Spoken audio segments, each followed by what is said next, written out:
Boa sexta-feira a todos.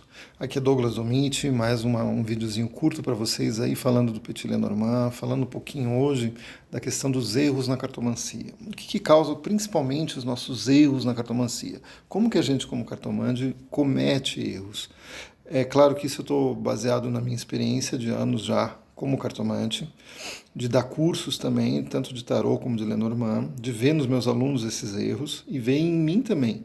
Eu mesmo aprendi muito nos erros, naquele cliente que volta e as coisas não aconteceram do jeito que eu tinha previsto, as coisas não eram do jeito que eu tinha imaginado, que eu tinha falado para ele. Então essa autocrítica nós precisamos ter. Durante muitos anos eu aprendi muito mais com os meus erros do que com os meus acertos. Os acertos servem muito para o ego, né? Para a gente se sentir, nossa, eu estou fazendo bem a leitura, que legal. Mas o erro faz com que a gente olhe para a gente, olhe para o nosso conteúdo, olhe para a nossa, repasse a nossa teoria, tá? Então aprenda com os seus erros. Não critique, não jogue naquela coisa de, ah, não, ele que não me escutou, né? Não, pare e analise onde eu errei, o que eu fiz de errado, sabe? É importante a gente ter essa autocrítica, né? Compreender o processo que a gente faz de cartomancia. Tá? 3 pontos eu queria salientar hoje com vocês nessa questão do erro da cartomancia. O primeiro ponto é você pegar um baralho, como o Petit Lenormand, que nós estamos falando, e você olhar esses símbolos sobre a tua perspectiva total, sem nenhum vínculo com tradição nenhuma, sem nenhum vínculo com nenhuma professora ou curso que você teve. Você olha para uma carta e acha que para você aquilo é aquilo. Tá? E daí você pode acabar caindo numa situação absurda de pôr um símbolo num lugar onde ele está totalmente deslocado. Tá? Então você pega, por exemplo, o Sol, eu peguei algumas cartas chaves aqui, né? Claro que eu estou falando de exageros, né? Então você pega o Sol, aqui eu tenho o colibri azul, baralho lindo, brasileiro, que eu amo. Tenho o Lenormand, Madalena Lenormand, que é lindo também, eu vou usar esses dois de exemplo hoje, tá? O Sol é uma carta que fala em luz, fala em brilho, fala em energia, fala em calor, fala em conquistas. Lembrem que o Petit Lenormand surgiu na Europa. Na Europa o Sol é comemorado, porque lá é um continente frio. Então, quando tem Sol é uma alegria. Então, o Sol ele tem esse simbolismo. Aí você coloca o Sol numa posição ruim no teu jogo, no teu sistema de jogo, que não fale desses atributos, fica um troço meio estranho. Fica um troço que você pode ter um choque de egrégora. Nós temos uma egrégora do Petit Lenormand, do baralho cigano, do símbolo, o simbolismo, né? O inconsciente coletivo nos influencia. Então não é que você não possa, claro que dentro de um simbolismo você caminha nele. Ele não é uma coisa rígida, né? É como se fosse um rio. O rio ele tem as suas margens e dentro dessas margens você anda dentro desse rio de um lado para o outro. O simbolismo te dá essa possibilidade de você caminhar dentro dele, tá? Mas não vai também caminhar muito fora dele, senão a chance de você errar é muito grande. Tá? Então esse é o primeiro ponto que eu acho que é muito importante a gente analisar e ver, compreender que a gente tem que estar dentro desse rio que é o simbolismo das cartas. Tá? A gente não pode fugir totalmente desse simbolismo. Tá? O outro ponto que eu acho muito, que eu vejo que muitos cartomantes erram é a questão de estigmatizar uma carta. Então você coloca naquela carta tudo de negativo ou tudo de positivo naquela carta, e você ama aquela carta ou você odeia aquela carta, tá? E isso daí na consulta você reflete para o consulente, e isso não funciona, você vai errar. Uma carta que eu separei, que eu vejo muito essa estigmatização, é a cobra, né? Ou a serpente, tá? Ó, né? Essa carta, aqui o Madalena e o colibri azul, né? É uma carta que muita gente coloca como traição.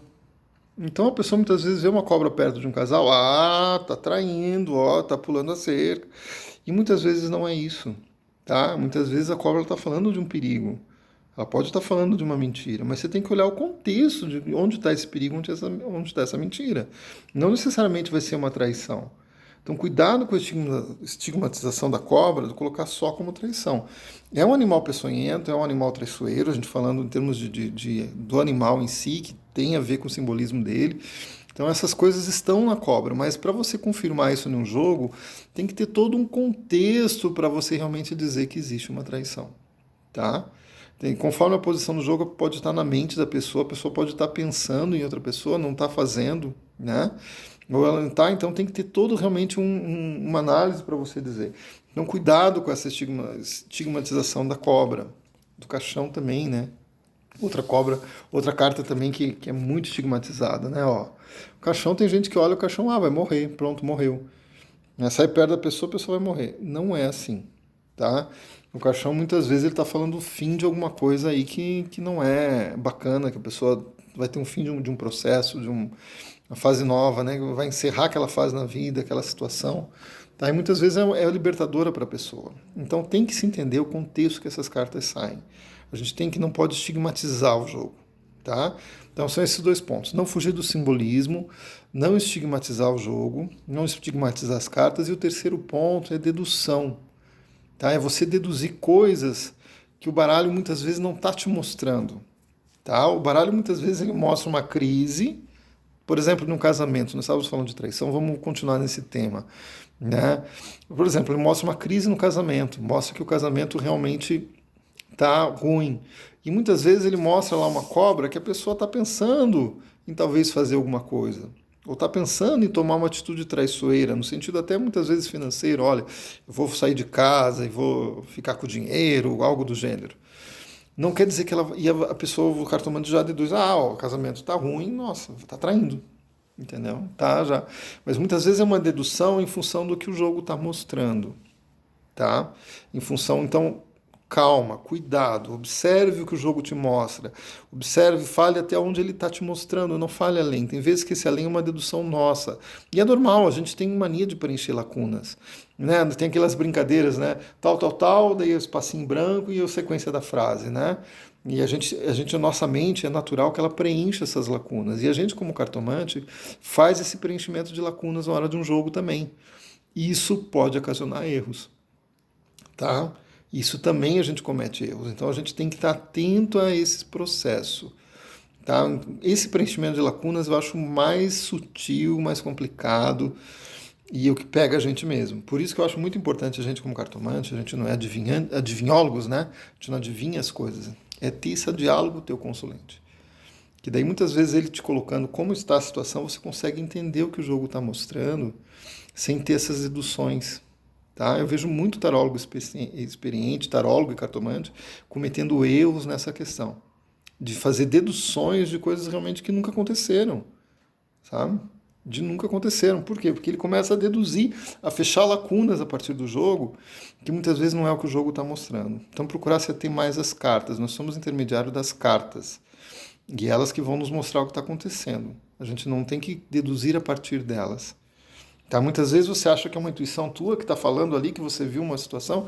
Não, muitas vezes é teu cérebro fechando lacunas. O nosso cérebro tem esse hábito. Então a gente tem que tomar cuidado. A intuição é algo sutil, tem que ficar atento para se ter essa intuição. Muitas vezes você olha para o jogo e você já vê situações, já vem claro na tua mente. E você fala, nossa, é minha intuição, hoje eu estou com a intuição afiada. Não, muitas vezes é teu cérebro. É teu cérebro fechando lacunas. Então respira, olha para o jogo, aplica a técnica, sente que daí a intuição vai vir com mais refinada, vai vir de uma forma mais sutil e mais bem elaborada. Tá bom? Gente, bom final de semana para vocês. Sou Douglas Domiti. Me sigam lá no Instagram, no Facebook. Até semana que vem. Beijo.